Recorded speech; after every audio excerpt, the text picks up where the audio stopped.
Okay. Hola, Maria. Buenos días. Thank you so much for being on the Strong Latina project. I'm super excited to share your story. Um, so as we get started, I would love just to hear a little bit about you and your background, if you wouldn't mind sharing that with us. Absolutely. And thank you so much for having me. I'm excited for the conversation today. A little bit about myself. I grew up in Juarez, Mexico, a border town right across El Paso, Texas, one of seven, big Mexican family. And because we grew up in a border town, we had the opportunity to grow up and take English classes in El Paso and really build on those skills. I'm actually in Juarez right now, so full circle. I've moved to different places, but currently spending some time visiting the family. Um, but I've kind of been on a journey since I initially left home and embarked on kind of my professional career, and happy to touch on that a little bit later. Excellent. So I hear a lot of community being one of seven. I'm sure it was Yes, never a dull day. never a dull day. Christmas is always a party, and I'm the fifth child, so kind of a sandwich situation. But it's been nice because I've gotten to see what my older siblings have done, what they did right, what they did wrong, and learn from learn from them. And they've also kind of opened the way for me as well in many ways. And then I also get to be kind of a big sister to my youngest two brothers, so that's been pretty exciting as well, and very, very rewarding. Wow. I can imagine having your older siblings to be there, do that, and you not having to go through the same mistakes is always it's always nice. And you said they opened doors for you as well. Is that right? Yeah, they did. They definitely, it's funny because I mean, to my parents' distress, all of us are kind of spread out in Mexico and the US in different parts. So, they're kind of like, why didn't you decide to live somewhere closer, right? But it's, everyone kind of went off and achieved their dreams and worked hard, and we're all very different, but we definitely, learned from each other and supported each other along the way. I always tell my parents having my siblings was probably the biggest gift they could give me. Oh, wow. Family is definitely such an important component of many cultures, but the Latino cultures, for sure. So you're talking about your siblings all kind of going out and achieving their dreams. Can you tell me a little bit about what made you go and leave Juarez? And Yeah. where do you live today? I'm in New York City currently. It actually, and the whole idea of New York City came from me visiting one of my older brothers, Sergio, who lives in New York. He is an attorney there, has been there for 12 years, 12 plus years. And I was a 15-year-old teenager at the time. I was doing a study abroad program. Funny enough, again, following my sister's footsteps, my older sister's footsteps. She's 2 years older than me. She did a study abroad program in Europe while in high school and loved it. And so I felt like I wanted to do the same. But for some reason, I chose Canada in the winter. And I was 15. I was there for 6 months, and my brother's like, why don't you come visit me in New York? You have spring break. So I visited him, and it was, I mean, love at first sight with New York. It was raining, and for any New Yorker, you'd be like, oh, I saw it like I was driving in the cab, and I felt like I was in a movie. I saw the buildings, the energy of the city, and I remember saying to myself, I this is where I'm meant to be. I want to live here. And of course I was 15. I didn't know what I wanted to do when I grew up. But I was so inspired. And So I came back, and after my study abroad program, I came back to Mexico, to Juarez, and I got all these posters of the Empire State Building and anything with Statue of Liberty. And I invaded my room. And it's funny because I'm here now, and I'm with my parents' home, and I haven't even taken those posters down because it reminds me a lot of the dream I had when I was a 15-year-old. New York all over. Even my phone screen, it was actually New York, and I still have it on my phone just because it reminds me of just the path I've had to take in the journey since I made the decision when I was 15. So I told everyone the next step after, visualizing it was telling everyone that I was going to move to New York, and everyone's like, that's that's cute. Doing what? But I was just, I always really wanted to experience that once I graduated from college and all of that. But the path was, I still had some milestones to hit before I could even achieve that. And I needed to go to college first. So May I reflect something back to you? Because part of the Strong Latina project is really looking at how you have used your particular signature strengths to get you to where you are today. And what you're sharing right now with New York really comes back to touch one of your signature strengths, which is hope. And hope is expecting the best in the future and working to achieve it, believing that a good future is something that can be brought about. So I really hear that hope component where you got to New York and you said, I'm going to be here. And it seems like there was nothing that could, there's no doubt, like, no, I will get there somehow, somewhere. I'm going to work for it, but I will get there. Yeah, I agree. And it's funny when it's almost like it's something that we lose the more we grow up for some reason. It's like that mindset of like, I can do anything I set my mind to. And you see a lot of younger people, teenagers, children still have that. And it's encouraging and it's contagious. And it's definitely something that is a big part of my life. I get excited about everything I do because I always have milestones. I always have a goal I'm working towards. And that's like New York was probably the biggest at that time, the biggest goal I had in my mind for a 15-year-old. Mm-hmm. It's a big goal. It's a big one. And my parents were like, okay. My friends were like, cool. But I was 100% confirmed that I was going to live in that city. So I was going to figure out how to do it. I just didn't know how it was going to work out. So my next step was going to college, and I followed my older sister's footsteps and went to Monterrey, which I think you're originally from Monterrey, right? I am from Monterrey. A Regia. Regia, yes. That's where my sister and a lot of my, my dad went to that university, Tec de Monterrey, a lot of my cousins, uncles. And so it's kind of like the family tradition. And I was fortunate enough to be awarded this academic scholarship that was essentially paid for almost all of my tuition. And of course there was a big celebration with my dad.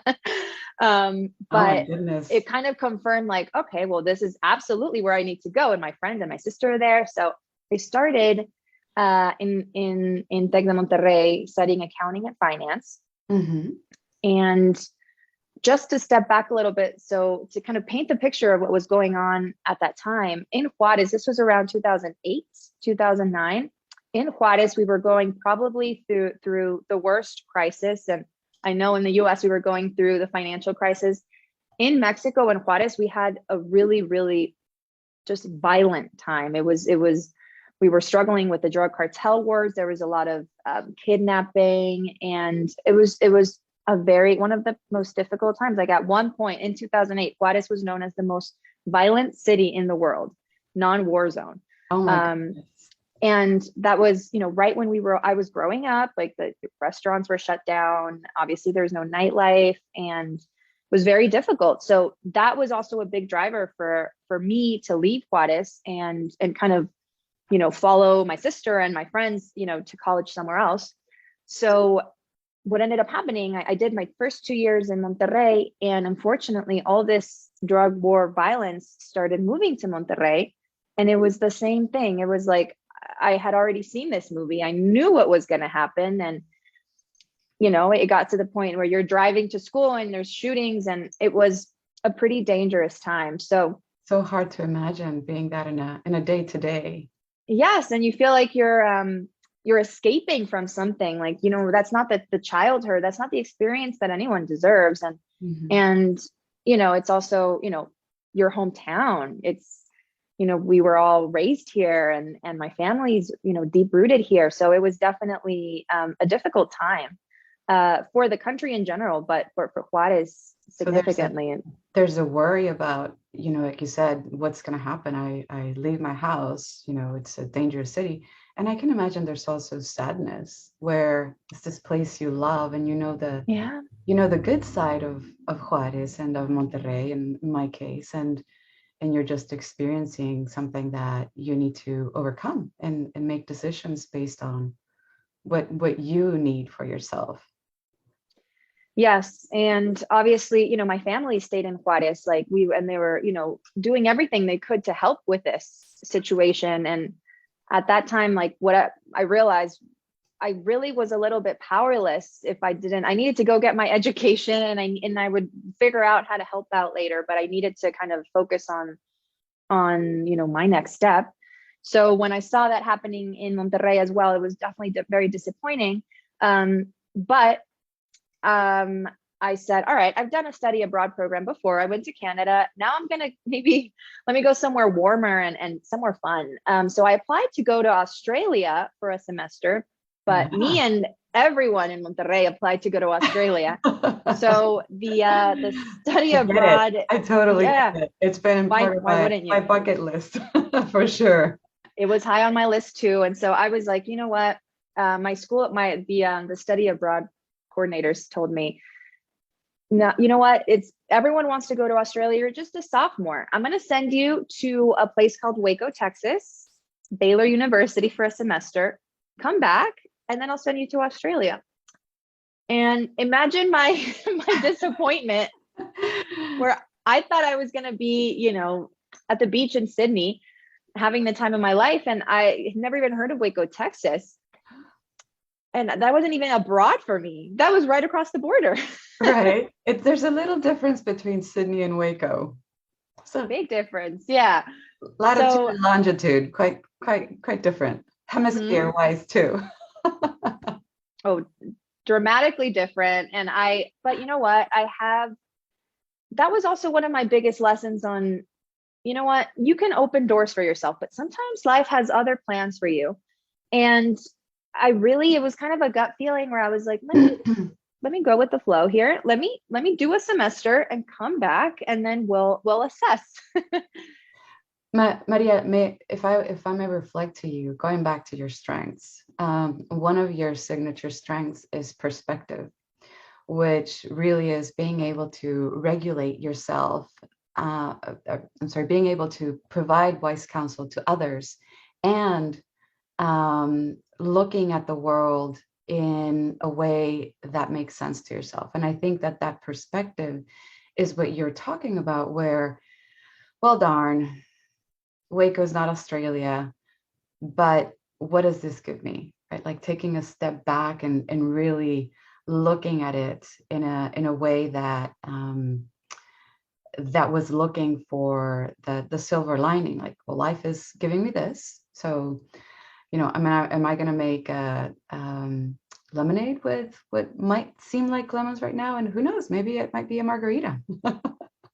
Yeah, exactly. And it's funny how life presents these things that you don't plan a lot of these things, but you can't go against what life has planned for you. I think you definitely push and open doors, but maybe the door that you're pushing for is not the one that you're meant to open and go through, right? So that was one of the early lessons for me, because going to Baylor was probably one of the best decisions of my life. It completely changed the trajectory of where I went after that. I had an incredible experience. Funny enough, I was part of the study abroad program, and I got we had like a separate housing for all the study abroad students. And my three neighbors were all Australian from the same university that I wanted to go to. Oh my goodness. What a And coincidence. they're some of my closest friends. And what ended up happening, I ended up visiting them in Australia, Oh, and of I course. ended up checking that box anyway. But my experience at Baylor was just completely unexpected. I loved the program, accounting and finance. And as a study abroad student, remember, I brought my New York posters. I bought some new ones for Waco, Texas. I still had New York in the back of my mind. And I realized that, I needed to start getting work experience in the US. I had done an internship in a bank in Monterrey, with my first summer. And I realized, all right, maybe I can get something while I'm at Baylor. So I started interviewing with all these banks as a study abroad student.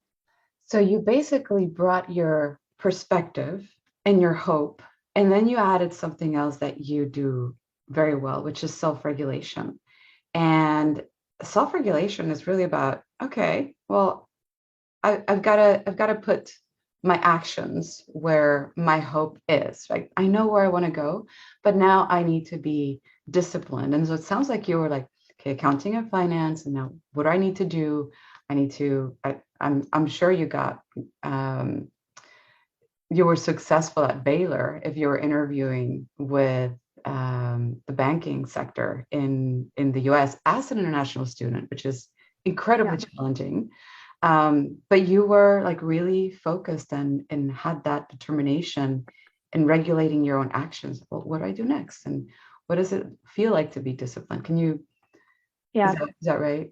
that's exactly right. And I think it's because when you have a goal that's so, it's so present to you. Like I was fixated on that. And funny enough, actually, in my in my high school, when you're about to graduate from high school, a lot of high schools give you these assessments to see what you want to study and where you want to work, where do you see yourself in 5-10 years. And everyone was just like, I don't know. And for some reason, not for some reason, I absolutely said I was going to work in New York, but I said I'm going to work at a bank. And I knew nothing about investing. I'm a high school student, but I said, I am going to advise people on how to invest their money. And I'm going to live in New York, and I'm going to work at this really nice building, and I'll be walking around in the streets of New York. And I remember presenting that. That was my final project before I graduated in high school. And funny enough, I just, when you say those things, it's you have the idea in your mind and you start working towards it, whether you know it or not. And You're sort of that's what, declaring your intentions to yeah, like, yourself, hey, to hey, those everyone. around you, and I don't know, the universe as The well. universe. Yeah. That's how it felt. Again, the confidence I had when I was presenting that, unreal. um, and when I was interviewing with these banks, I started getting offers for the internship, the summer internship. And when they were sending the offer, I would say, hey, by the way, I'm not a full-time student at Baylor. I am a study abroad student. They'd be like, no, we didn't know that. We have rules. You have to be at a US based university. And so would you consider transferring?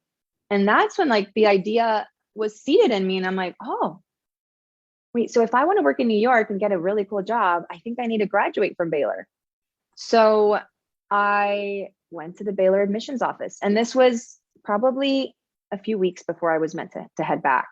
This was very At last the end minute. of your was it a semester? It was a Training? semester. Yeah. Okay, because you were going back to Monterrey to go to Yeah. Australia. Yeah. And keep in mind, I have almost a full ride. My friends, my sister, who was my roommate, everyone was staying in Monterrey. So I was meant to go back, but I was like, wait a second, let me go talk to the admissions office. And they said, all right, we'll transfer all your credits. We'll give you a scholarship, and it's all set. Oh my gosh. And I know it happened so easily. And I remember being so indecisive. I called my dad. I'm like, I don't know what to do. One's a full ride. One's you're gonna have to pay dollars for my tuition. And I remember telling him, I think this is going to be probably the most challenging decision. This is going to be the tough choice, the path I take, but this leads me to my dream. I think I'm going to get a job in New York if I do this.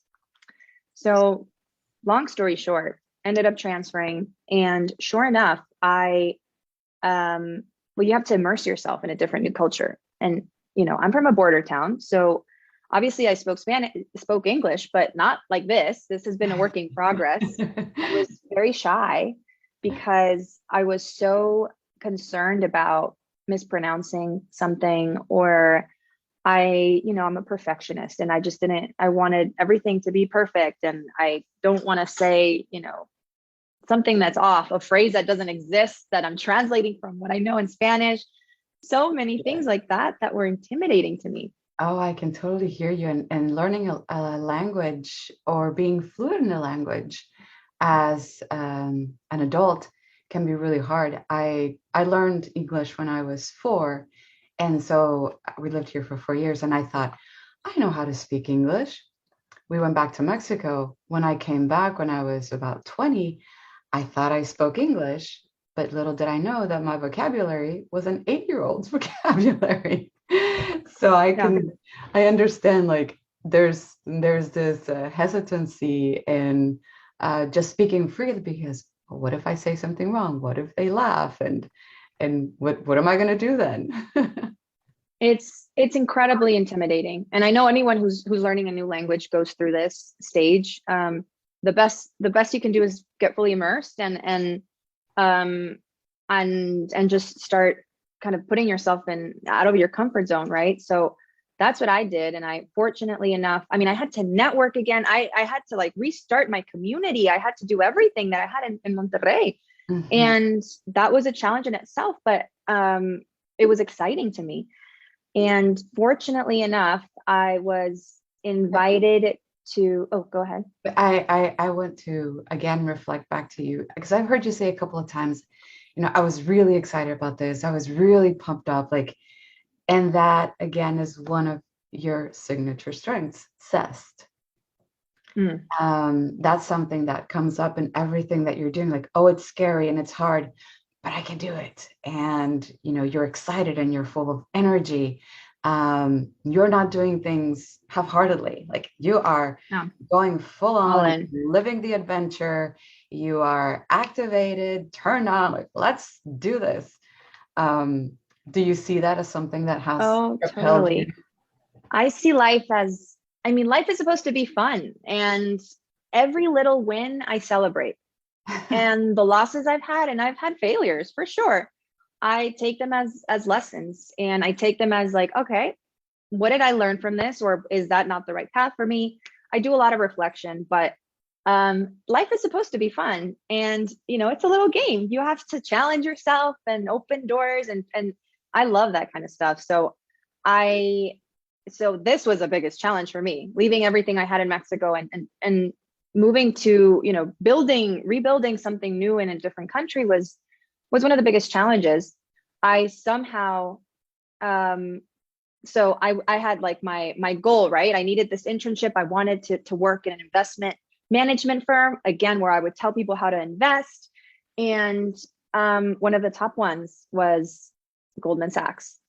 And I knew they didn't recruit at Baylor, but I was going to send my resume cold. And I went to that career services workshop at Baylor. Kudos to them, wherever they are, because they knew me well. I went, brought my resume, we workshopped it together. I did mock interviews, because again, the English situation was not as it is now, but also when you get nervous, you get choked up. And I wanted to make sure I was super smooth and I knew my answers and I could project myself in the right light. So I did a lot of those.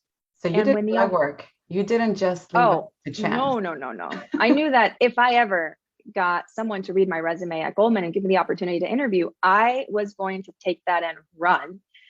And that's exactly what happened. Someone was going through resumes, and I still remember the person because she later told me, she saw my resume and said, yes. And somehow I made it into this super day of interviews. And this is where Goldman Sachs invites their top candidates for a full day of 10 interviews. They meet every office, 30-minute interviews. And this was in the Houston office. And I remember I had two final exams the next day, and I was like, I remember I called my dad and I was like, should I even do this? I have my test. I'm probably not gonna get this job anyway. Like, why am I even flying to Houston and doing all this? And he's like, you're auto, you're like auto canceling yourself. You're not even trying. Like, get out there. You might get the job. If you do, that's a big win. And that's exactly what happened. I came in, I was so prepared. I came in with confidence. It was Valentine's Day, actually. Oh Still my remember. goodness. So it's like 2 days ago, many years ago. Yes, literally this was what, 20, oh my God, I don't even know, 2011. And I came in strong, and I was the only person from that super day that got the spot. They had already had the other two spots filled with people that, came from a network or someone. Wow. I beat everyone that day. I didn't know until I started. There was 3 interns. And So that was you didn't have the the automatic foot in the connections. door, the No, connection, the I knew no referral. one. It I was didn't all know through anyone. your hard work, your preparation, your dream, your clarity, and that got you in the door, as impossible as that might have seemed. And maybe you didn't even know that it I was didn't as hard as. I didn't know it was as hard at the time. I knew I was going to come in prepared, and like if I had an opportunity to present myself, these interviews aren't just like tell me about yourself. No, it's tell me the 3 themes that the Chinese economy is going through. What is the S&P trading at? What is like I needed to be prepared, and I had a guide, and I was ready. Like when you have an opportunity like this, you have to come in with everything. You leave it all on the table, and fortunately that's what I did. It was one of the as an intern, it was one of the toughest super days interviews I've ever experienced. you Even as an you adult, I don't think I've ever had an interview that hard. you remind me of a saying that you probably know in Spanish: "Adiós rogando y con el mazo dando." See, Which means, yes, you might pray, but you better put in the work. you better. It's not. Yeah, it's not a freebie here. Yeah. And that's, fortunately, I spent one summer in Houston, and the whole summer is an interview in itself. And I was a sophomore. Intern, so I still had another summer, but I worked hard, and immediately, I realized that I began again getting a little bit uncomfortable, or a little uncomfortable, in the sense that the other 2 interns were obviously American, and they were participating in all the meetings, and I was starting to get in my little shell of like, I don't want to speak up. And it's really, really apparent because Goldman actually has these things called open meetings for all the interns, where they put you in a conference room and they bring in a couple of wealth advisors, kind of are the top managing director wealth advisors, and they grill you on the market because they want to prepare you and see how you react when a client is calling and saying, what is happening with my investments, right? Right. So they grill you, and you have to be quick, and it was kind of like a whoever raised their hand first, and do you know the answer? And it was finance, economic, market outlook themes, and just news in general. You have to be very well read. And the head of our Houston office would just drop in and take notes. And she pulled me into her office one day, and she said, Maria, I know you know all the answers. Why are you not participating? I can see it in your eyes that you want to say it and you hold back. And what is going on? Like, what is going on? Do you not feel comfortable? And I said, first of all, I'm translating the answer in my mind that I think it's in Spanish. I'm translating it. And then I'm like, no, maybe that's not what it is. Or maybe, wait, what is the grammatically correct way to say this? And by then, someone is already answering. And I'm just overthinking. And she said, I don't care how you say it, Spanish, English, Spanglish. We want to hear you. I know you know the answer. And I want you need to speak up. And I still remember that because I take that advice with me forever. That was, I don't even know if she knows the impact that had in me. It changed me because I realized people want to hear what I have to say. I'm the one that I'm silencing myself. And I and I'm, it's not fair. I was always someone that I've always been someone that's outspoken. In Mexico, I won speech tournaments. I was really out there, and suddenly you put me in a new country, and I'm a completely different person. I can't even hear my own voice. Yeah. It's what you're mentioning about that lady, the managing director in Houston. Sometimes we can have such a monumental impact on people by one comment, by one anecdote, by one action. And it sounds like you really took that to heart. Like Spanish, English, Spanglish, you have your truth, and your truth is accompanied with all the experience that you have from your reading, again, all the work that you had already put in becoming an expert. And then just that little step in, well, speak your truth. And going back to your strengths, honesty is one of your strengths. And sometimes people think of honesty like, well, I don't tell lies, but there's such a broad gamut in honesty where you are speaking your truth. Like you said, in Mexico, you won speech debates because you are being genuine. You are acting without pretense. You know what you know, and then you're putting it out there. And it sounds like was there a shift there after you heard from this? Complete shift. I mean, that was near the end of the summer, and she actually offered me a position, a full-time position. She's like, don't even come next summer. I can hire you full-time in the Houston office. And imagine me, who, like, I saw her as my mentor, and she was so supportive. And I even had the guts after all that to say, but I see myself in New York. I couldn't believe it.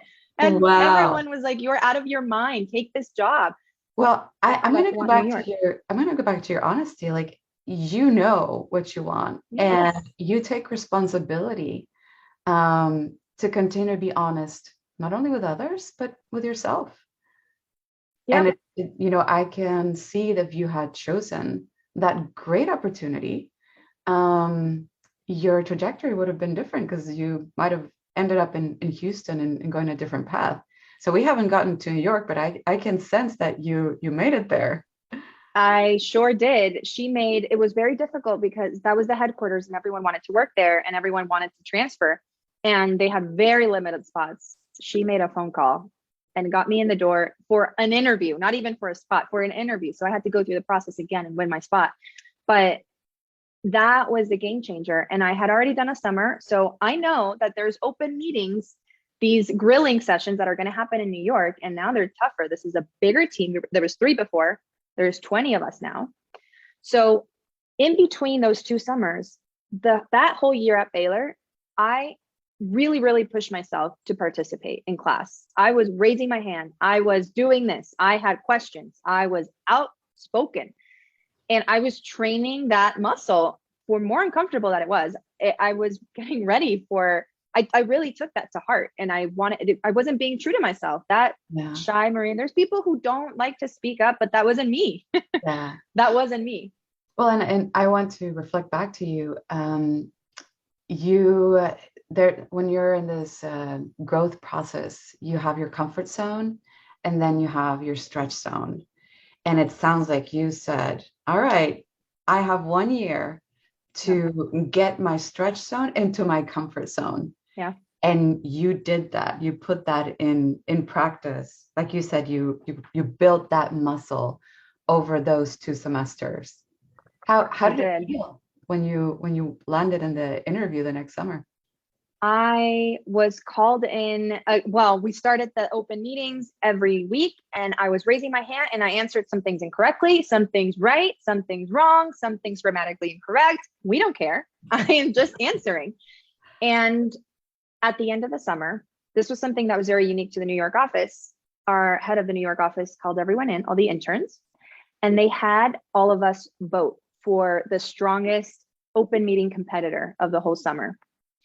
And everyone cast their vote. And to my shock and surprise, I won almost unanimously.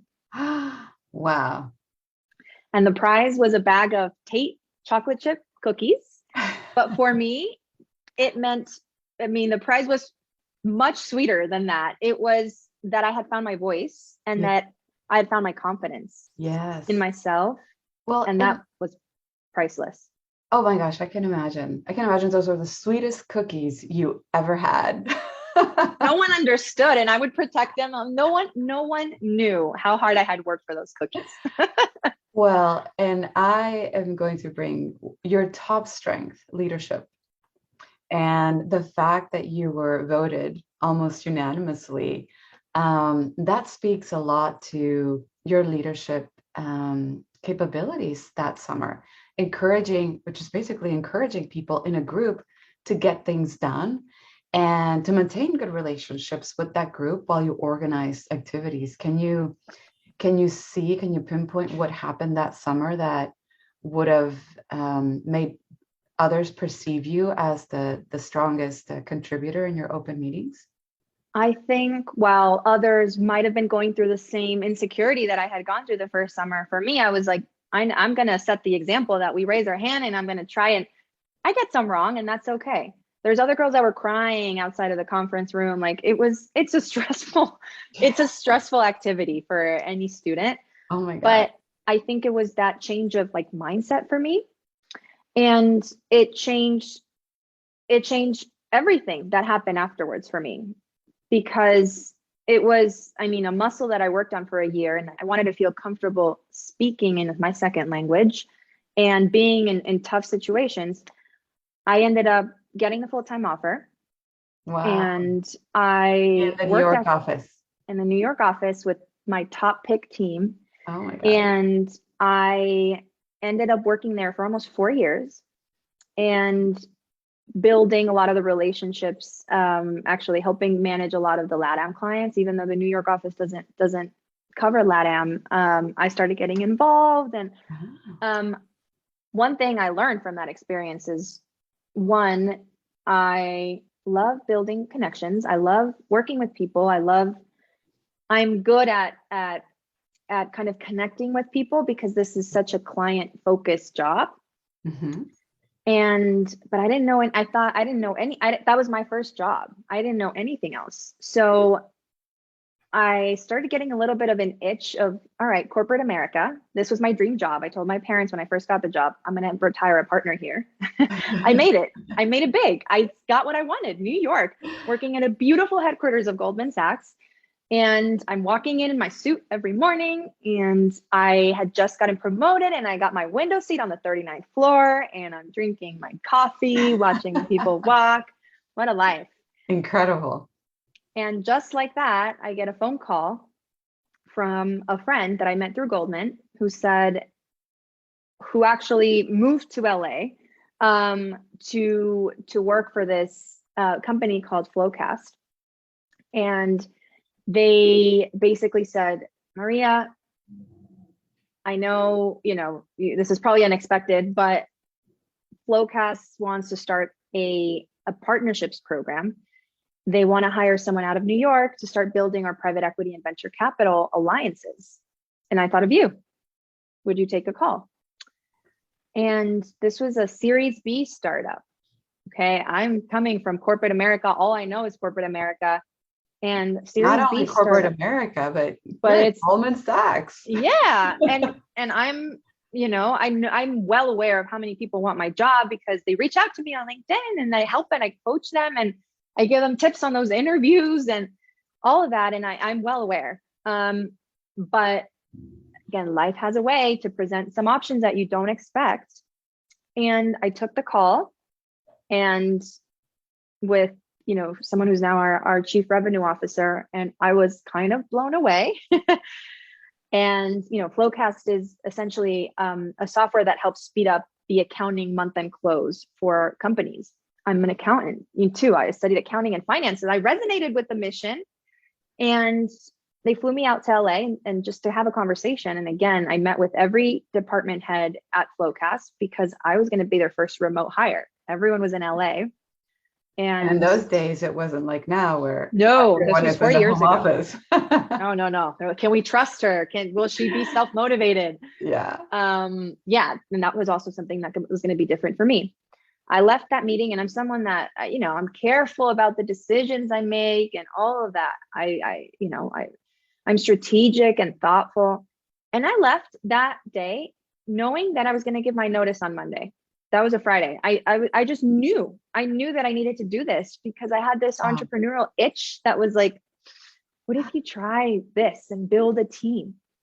Wow. And that completely shifted my career onto the tech world and onto a fast growing hyper growth company called Flowcast, where I joined 4 years ago as one of the first, definitely the first remote hire, but the first to really start this partnerships vertical on the private equity side. And now, I mean, we've gone through several raises. We're a Series D unicorn company with hopes of an IPO, That's in the next few incredible. years. And I am in awe of the career change that I had, but also had I not done that, I would have never known that I would have enjoyed this as much. Yeah. Well, I hear that awareness in you, like, oh, I had this entrepreneurial itch. And you said that you are very reflective as well. Mm-hmm. So taking the time to feel, oh, why is this so exciting? Why is this something that is calling me? Because I Yeah. had my dream job, right? I'm going to Yeah. retire from Goldman Sachs, a partner, Yeah. or managing director, partner. What is the terminology? Partner. I mean, that's Partner. yeah. Okay. And then you went there, you knew that that was where you needed to be next. And you had the courage to make that huge change, leave behind the well-known path of what you thought Yeah. was your destiny, and make that new decision and go in and tell me about your journey at Flowcast. Yeah. And by the way, it was funny because it was such an easy decision for me because it was a gut feeling. You just know, I knew that this felt right. But when I gave my notice, it was shockwaves for my team, shockwaves. They even told me, do you need a vacation? Like, are you overworked? Are you thinking straight? Can we Yes. send you to Hawaii for a couple of Yes. It weeks? was kind of like, and ultimately, the head of the New York office who saw me as an intern, he saw me grow. He said, if for some reason Flowcast doesn't work out, you always have a spot here. Oh, And I wanted to tell everyone that. There's people, I wanted to tell everyone, go take a risk, try something new. You can always come back. And I realized too, and there were skeptics, they were like, there's a lot of startups that don't make it, which is very real. And it's the first time you're going to be in a quota carrying role, like sales, business development. And are you going to be good at this? I don't know. Is this even a vertical that's going to work? We've never done it. But I couldn't, it's hard to, depend, have a control over all these factors, but I did have control over my abilities and my determination to make something work. And so I placed the risk and the bets on myself. And I said, all right, let's jump ship and let's do this. And I went. In came your hope again. Yes, again, something exciting can happen in the future, and your zest, approaching it with excitement and adventure, that sense of adventure. But something critical here that you just said is you placed the bets on you, because with your perspective and your prudence, and you're like, I'm gonna make this work. I can make this work, right? You knew it was probably going to be working hard and learning new things like business development and carrying completely new sales. Yeah. It was a completely different job. But and keep in mind too, as the only remote hire, I was alone working. I went from working around hundreds of people to working completely alone every day. Oh my goodness. And that was really difficult. Yeah.